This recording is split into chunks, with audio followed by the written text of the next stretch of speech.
Olá, hoje falaremos sobre o processo de globalização ou mundialização, atual processo do capitalismo, ao qual surgiu no final das décadas do século XX, diretamente relacionadas aos avanços tecnológicos, principalmente nas áreas de comunicação e informação.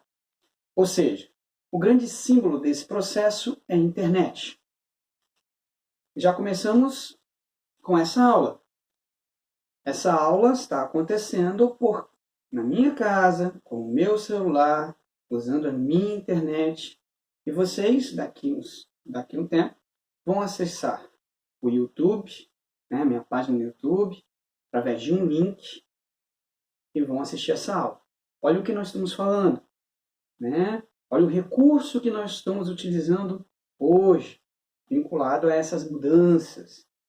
Há 20 anos atrás, quando eu estava no último ano, terceiro ano do ensino médio, não tínhamos esse recurso. Na verdade, aqui em Santa Teresa, o recurso que nós tínhamos era a internet de escada. Ou seja, precisava de um telefone fixo, onde você ficava horas para entrar na internet. O preço era absurdo. Olha as mudanças que nós tivemos nesses 20 anos. Esse é um exemplo simples do que é esse processo. Nós estamos falando aqui de Santa Teresa, 20 mil habitantes. Imagina isso no mundo hoje.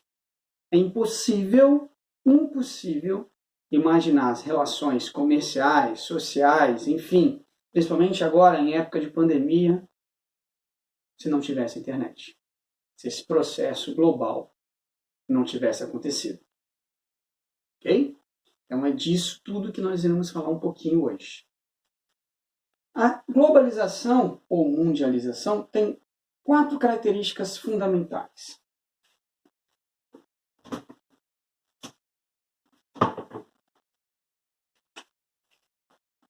Evolução técnica, científica,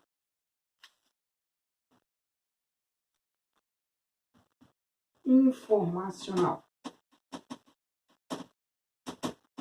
Ou seja, nós estamos falando da terceira revolução industrial, vinculada aos seus processos tecnológicos. Nós estamos falando em robótica, nós estamos falando em automação, nós estamos falando em cabos submarinos de fibra ótica, ou seja, todo um aparato tecnológico que faz com que a comunicação entre as pessoas no mundo inteiro se torne cada vez mais próximas. Então, todo o que dá base à globalização foi a revolução, e verdade, a cada dia, a cada minuto, a cada segundo, novas tecnologias estão surgindo para facilitar essa comunicação entre as pessoas do mundo inteiro. Uma outra característica importante, vinculado a isso, é claro,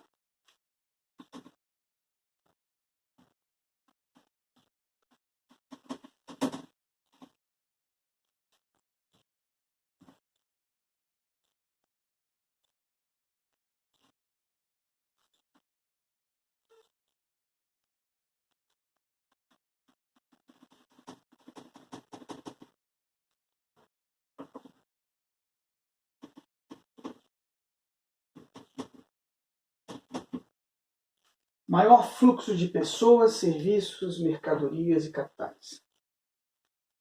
Ou seja, a própria TIM, fazendo aqui um merchan, não está me pagando nada não, mas enfim, viver sem fronteiras, ou seja, o deslocar das pessoas ao mundo. Por exemplo, a gente vai falar da União Europeia, passaporte único europeu, ou seja, você circula livremente, para quem tem esse passaporte, por 27 países que compõem a União Europeia. Olha isso. Tem que estar toda a alfândega, tem que lá, carimbo, passaporte, carimbo, passaporte. ok? Aqui mesmo no Mercosul, hoje, você com uma documentação recente, você consegue, né, ir e vir entre o Paraguai, Uruguai, Brasil, Argentina, ok? Então, nós estamos falando de um maior fluxo de pessoas, serviços, né? A União Europeia, por exemplo, né? O passaporte faz com que você consiga trabalhar em outro país, né? Aqui, recentemente no Mercosul, a questão das placas do Mercosul, placas principalmente para aqueles que moram na fronteira entre Brasil e Paraguai, por exemplo, ter a facilidade de ir e vir, Paraguai e voltar, Brasil e voltar, e assim por diante, são outros serviços. Ou mesmo, né, na situação de pandemia, os deliveries, enfim, né, são muitas coisas. Mercadorias nem se fala. Né? Hoje você consegue da sua casa comprar um equipamento, um produto de um outro país que depois de um certo tempo chega na sua casa. Né? Importante também nesse processo de globalização, os avanços do sistema de transporte, que a gente vai falar um pouquinho daqui a pouco, né?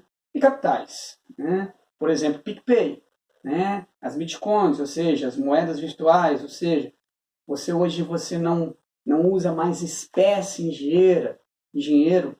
Né? No caso da pandemia, outra situação positiva, ou seja, aquele contato com dinheiro que você, né, dinheiro espécie não precisa, você consegue fazer um pagamento, né, todo virtual. Então, assim, mudou muito o mundo a partir disso.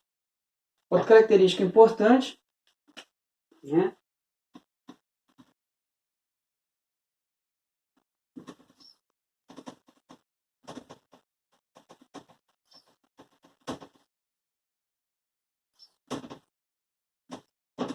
formação dos blocos econômicos. Ou seja, para competir nesse mercado global, os países eles têm se juntado para, entre eles, criar objetivos comuns para facilitar o comércio entre esses países. A gente vai falar muito sobre blocos econômicos daqui a pouquinho. E, por fim, né, outra característica importante desse processo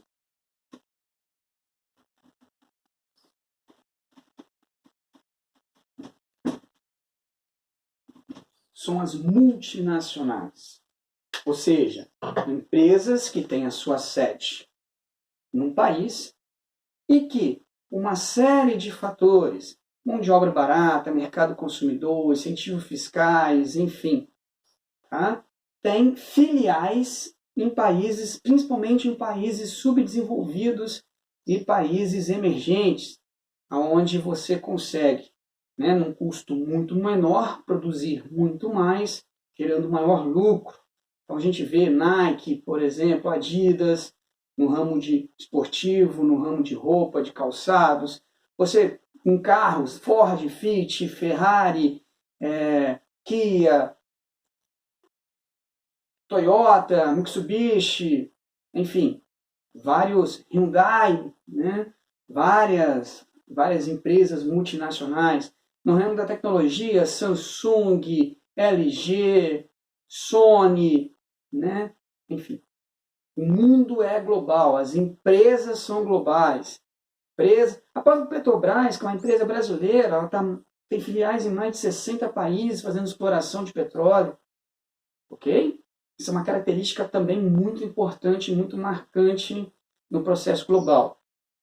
Vale ressaltar dentro dessas empresas, né, a questão do marketing da logística, ou seja, o marketing, você vender a sua marca, né, propaganda daquilo que o seu produto é o melhor para competir nesse mercado global.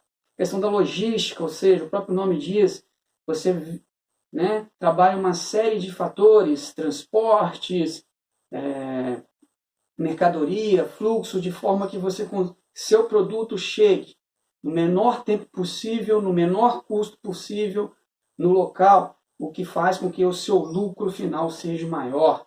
Então isso caracteriza esse processo atual de globalização. Mas nem só coisas positivas têm esse novo momento do capitalismo mundial. Temos alguns problemas.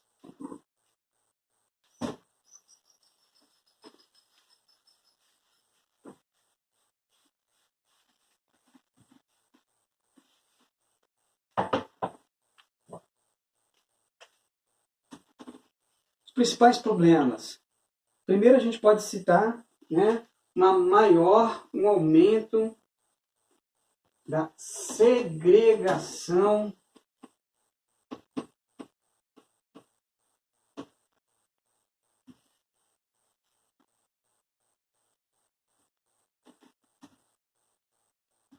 socioeconômica. Ou seja, apesar do nome globalização, mundialização, não são todas as pessoas que têm acesso a essa tecnologia de ponta.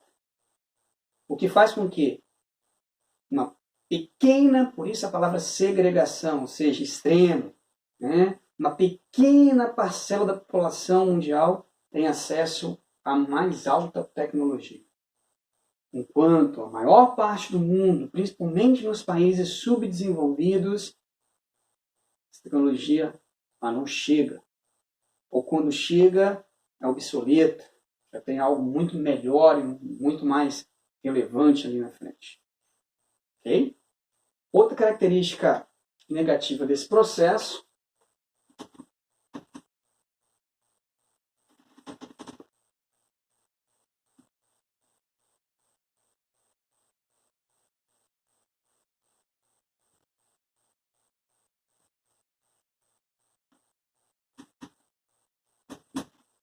é o aumento dos problemas ambientais. Final do século XX, início do século XXI, nunca se falou, nunca foi tão levado em pauta em cenários mundiais, né? Por exemplo, a Rio +20 recentemente, né? A Rio 92, aquecimento global, efeito estufa, anomalias climáticas, El Niño, Laninha,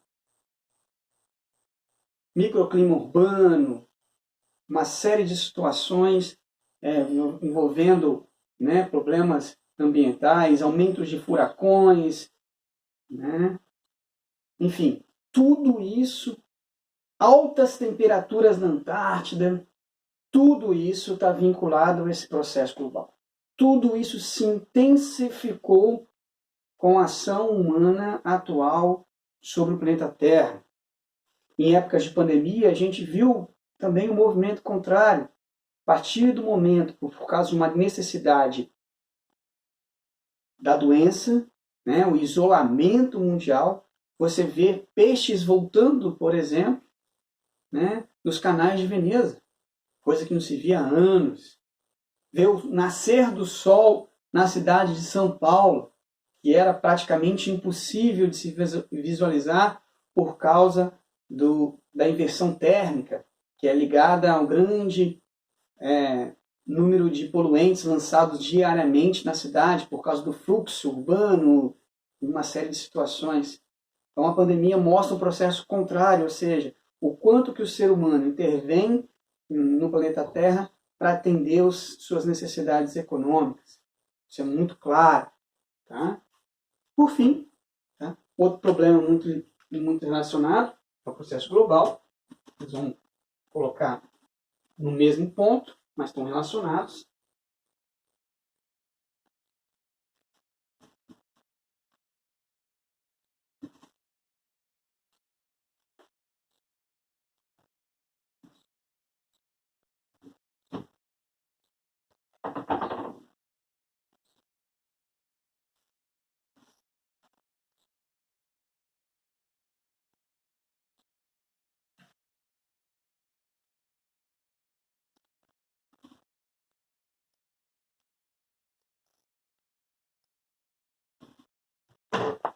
Processos sociais. Tá? Xenofobia. O próprio nome diz, xenofobia, aversão ao estranho. Quantos e quantos processos nas redes sociais, nas mídias, na televisão, a gente tem contato de pessoas que, por ter uma etnia diferente, principalmente latinos e africanos na Europa e nos Estados Unidos, são perseguidos por ser de uma etnia diferente. Né? A questão do terrorismo, criou-se muito isso, essa guerra ao terror através da política de W. Bush após os atentados de 11 de setembro de 2001, né? Esse terror ao mundo, ou seja, grupos terroristas que surgiram e surgem e que praticam atos contrários ao ser humano por ser de etnias, culturas, costumes, tradições, religiões diferentes. Também tem crescido muito no mundo. E, por fim, uma falta de uma identidade nacional. Isso acontece principalmente com o europeu, né? Quem gosta de futebol sabe disso. Né? Chega às vezes você tem um time da Europa, na Champions League, vai jogar sem nenhum jogador, ou quase nenhum jogador, nascido no seu país de origem desse time. Um exemplo muito claro, nós temos vários brasileiros. Né? Um exemplo é o Diego Costa. Né? Nasceu no Nordeste brasileiro, foi cedo para a Europa, se naturalizou espanhol e jogou durante um período no Chelsea da Inglaterra e não era considerado estrangeiro. Olha esse ponto que nós chegamos de uma falta de uma identidade nacional. Né?